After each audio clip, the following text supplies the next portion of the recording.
1974. A man discovered a human skeleton that lived 3.2 million years ago. It was a female and he named it Lucy. That puts us, in reality, to be the cradle of humanity. That was just the foundation for the search of human beginning in Ethiopia. ICE started to see Ethiopia differently as proofs keep coming out of the land that Ethiopia is the birthplace of humanity. A land on which our ancestors stood upright, the land where the first human being walked on, a place where everything began. Well, being here, I feel at home. I feel this is where my life began, on this spot. This was the moment that changed my life. It's a real connection, the connectedness to our mutual ancestor is just very thrilling. And to see the spot, it's terrific. It is here where it all began, and the people of Ethiopia should be extremely proud and honored to be the beginning of this whole evolution of a human being. I have just arrived about 2 hours ago from New York. I couldn't wait to get to see Lucy. I had a date.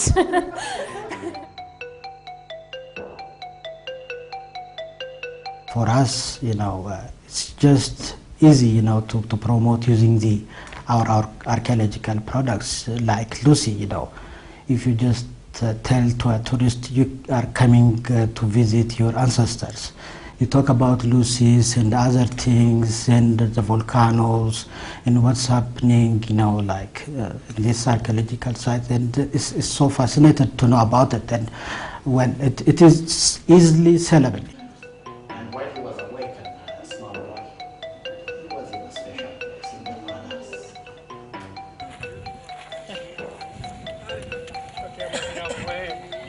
There you go.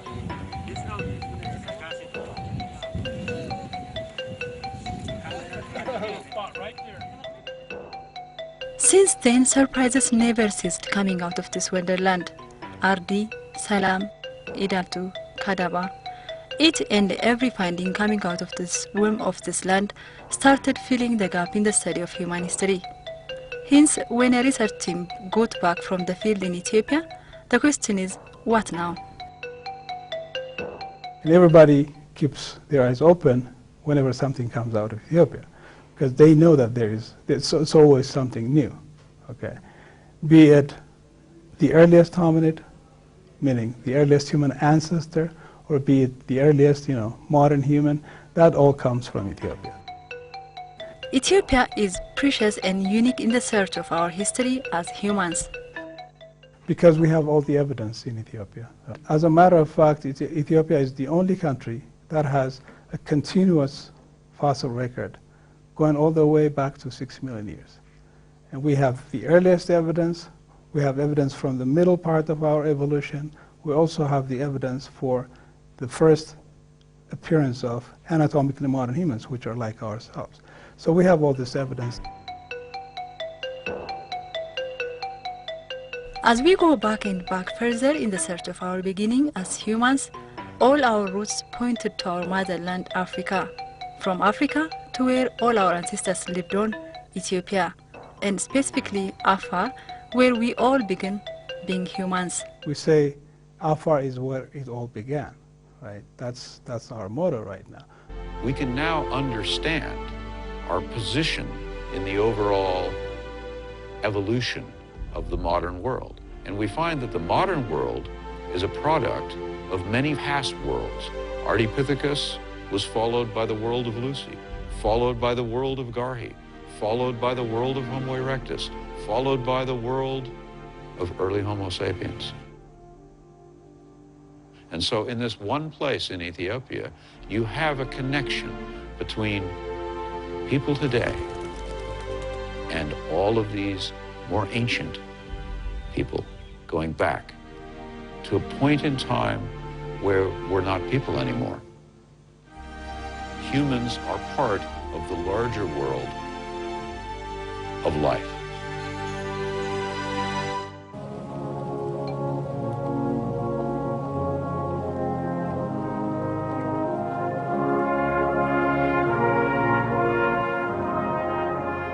flourished from Afar, Ethiopia, our ancestors start coming out of their first home until they filled our planet Earth. Those who remain in their homeland lived and died until at some point in time they reach a certain position, leaving us one of the major priceless ancient civilizations in our world.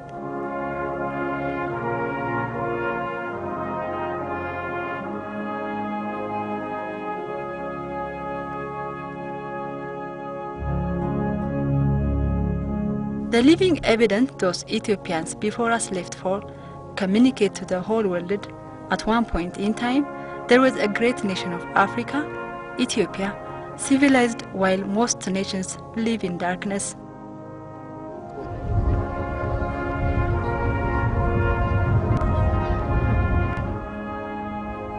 Imagine how so many thousands of years ago, people were able to hew solid rock and decorate it the way they did first with the churches. And now these obelisks, their size. My name is David Adams. I'm a photojournalist.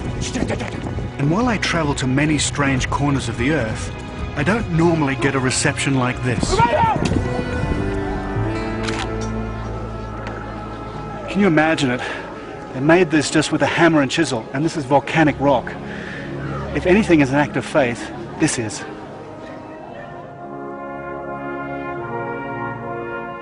The land of Lutsi, Selam, and Idaltu, dating back to the days of Punt, dating back to the days of Abyssinia.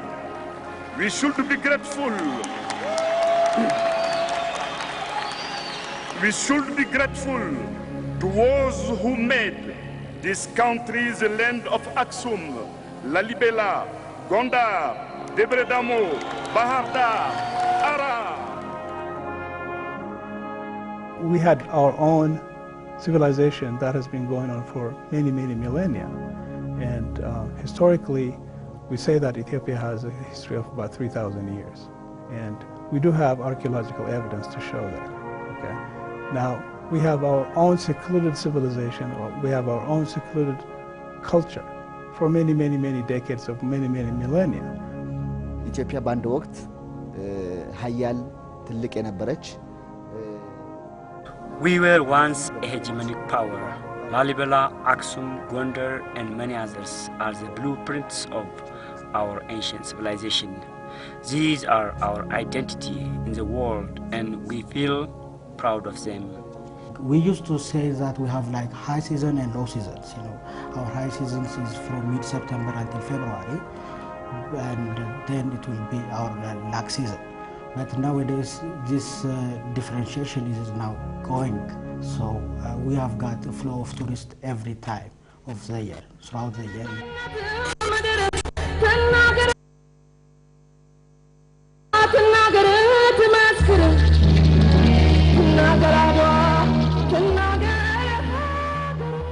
Our Ethiopian forefathers lived and died, and they were not in a position to pursue the once upon a time great nation's glory and civilization. However, in a relatively recent history, they made an outstanding deed again.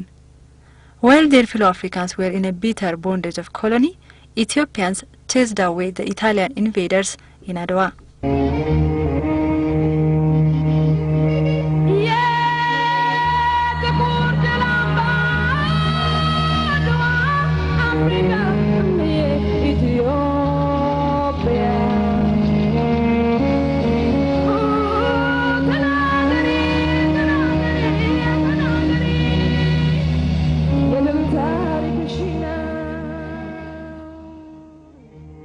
Again, Ethiopians stand up being an icon for Africans' freedom, and it was clearly communicated to the whole world.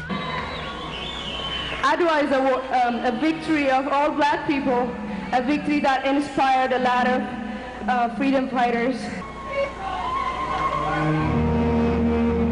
የተሰጠኞት ዛሬ በነፃነት ሰው ተከፍሎበታል ከደምና ካጥንት ስንት ዋጋ ነው አዳጋ በነፃነት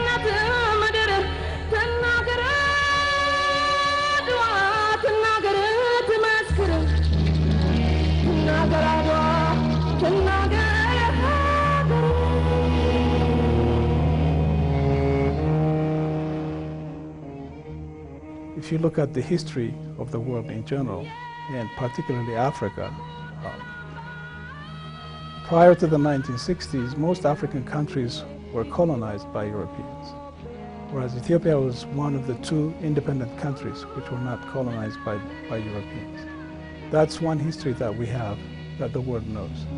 We thank Ethiopia, never dominated, for Adwa, for 1932, for the symbol of independence of Africa.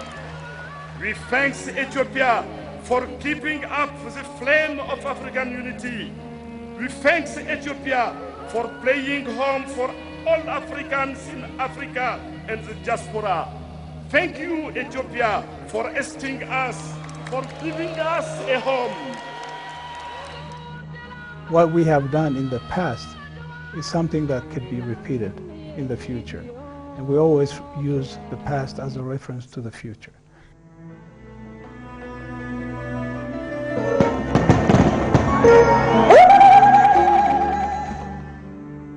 Generation lived and passed. Ethiopians celebrated the millennium 4 years ago, which is the result of our own calendar, one of the significant results of our forefathers' struggle, because they fought to stay as free as they are.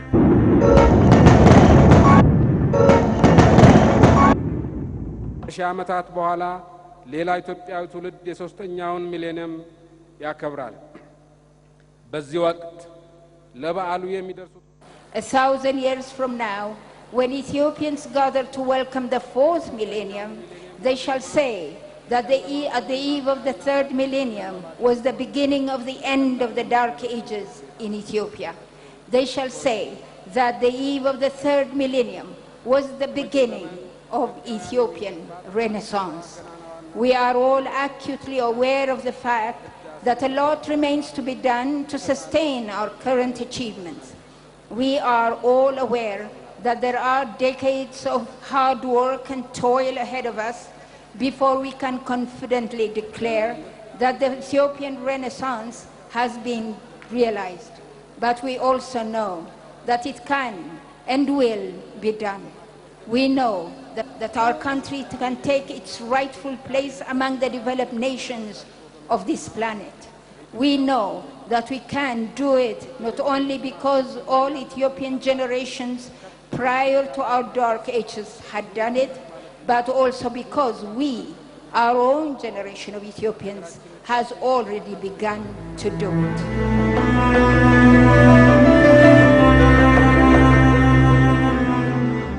This millennium has brought a new spirit for Ethiopians, a new revival for the nation to rise up again, a time to look on our historical forefathers' glory, an urge to claim our ancient position in the world. ኢትዮጵያም ከዚህ በፊት በስልጣኔም ሀያል የነበረች ሀገር የሰለጠነች በንግዱ በዲፕሎማሲውም ትልቅ የነበረች ሀገር Ethiopians once were great nations, civilized in trade and diplomacy. With the Renaissance, we declared in our millennium, we will be rebuilding Ethiopia to where it was back then in our generation. We're going forward, and obviously with all the development that you see, eventually this is going to be history at one point. I mean, it's going to take some time, but are we going to be like on top like what we were like 3,000 years ago is a different story. But what we're seeing is that we might be able to replicate our civilization in the past in the future. The new Ethiopia is moving ahead. Long live Ethiopia! Long live Ethiopia! Long live eternal Ethiopia for common country Africa, Africa for Africa, Africa by Africans, Africa, God help us!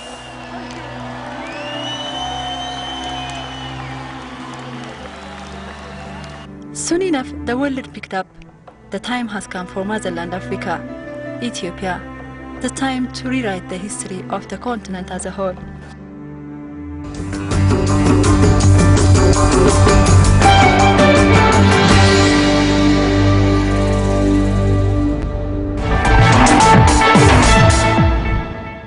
This week we travel to the Horn of Africa for a closer look at the investment opportunities and challenges in the East African nation of Ethiopia. From an economic point of view, Ethiopia is estimated by the IMF and by the Economist Intelligence Unit to be one of the 10 fastest growing economies in the world in the next 5 years. Indeed, according to some estimates, it will be number 3 after only China and India in terms of global growth, with an expected growth of over 8%.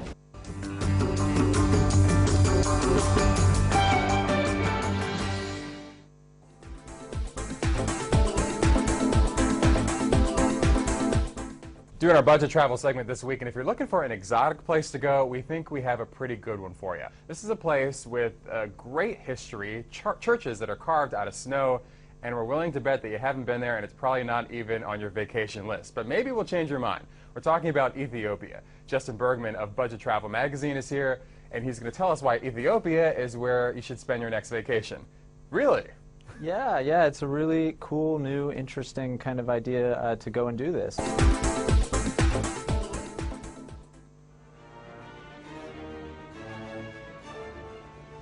Think of drought-stricken Ethiopia, and you might not expect to see this.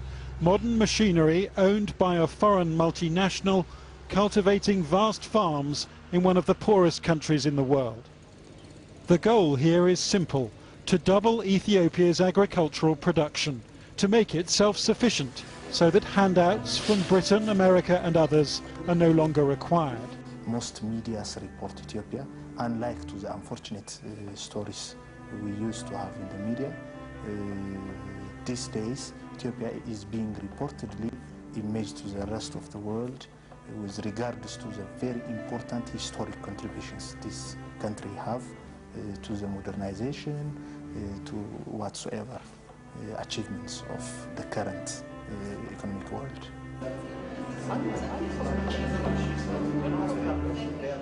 Ethiopia is a lovely country, and I hope that I will visit Ethiopia many times, and maybe we will move here, because I think the future is here in Africa. But when in '84, it was forever etched in my brain, that tragedy that happened there with the famine. So when I came here, I came with an open mind, but deep down there with all these images. And what I saw was very, very different. It's a very, very complex, interesting, very rich, cultured society. When we went down south, it's very lush. The vegetation is very rich and green. People are so friendly, so warm, so inviting. It's fair to say I've kind of fallen in love with Ethiopia. It opens your heart, and I can't wait to come back. The spirit of the people in Ethiopia, even the ones we met who I know are really struggling, so warm and so generous, and that is something I'll never forget.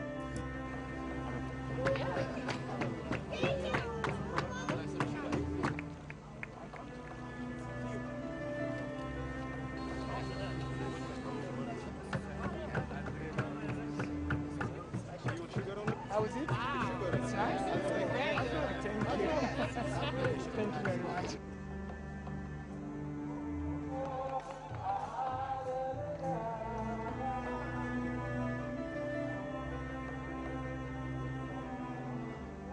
I see you. The national dress that you are having is an Aksum dress.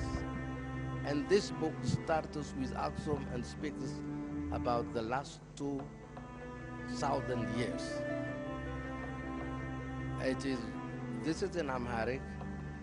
If you are not managing to read it in Amharic, I will send you the English copy. God bless you. Beautiful gift. I have enjoyed myself, and I can't wait to go all around the world and tell the world how wonderful Ethiopia is. And I definitely can't wait to come back. I feel like it's a second home, and I've traveled many places. I've said this before, but I've never been to a place with a spirit like Ethiopia. So I'm very honored to have been in this beautiful place, and I can't wait to come back. Likewise, Ethiopia starts to show up into different continental and global issues representing itself in the continent Africa. Leaders start applauding Ethiopia in its endeavor for development.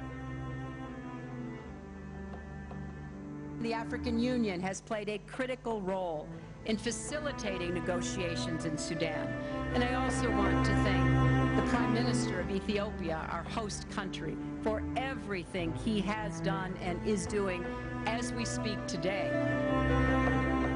Ethiopia's added 35,000 new health workers, and they're all over the country available to help out with basic health needs. Ethiopia and India are two of the countries hardest hit by child mortality, but they are not shying away from the challenge that poses.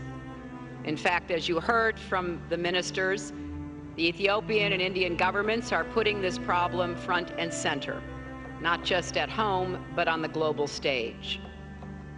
India and Ethiopia are exemplars of countries stepping up and taking responsibility.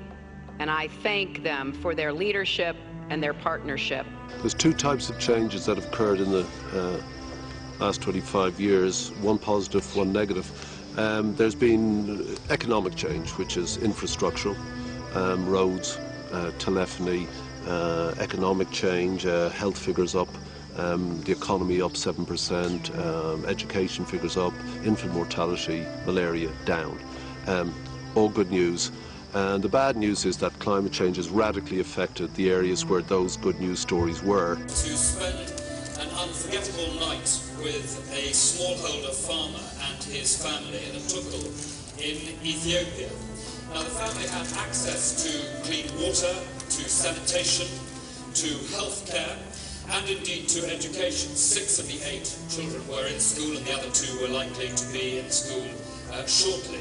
But they did remain very poor. And I realised that, like the farmer down the road, and just as farmers all over the world want to do, they needed to be able to sell their crops for a fair price.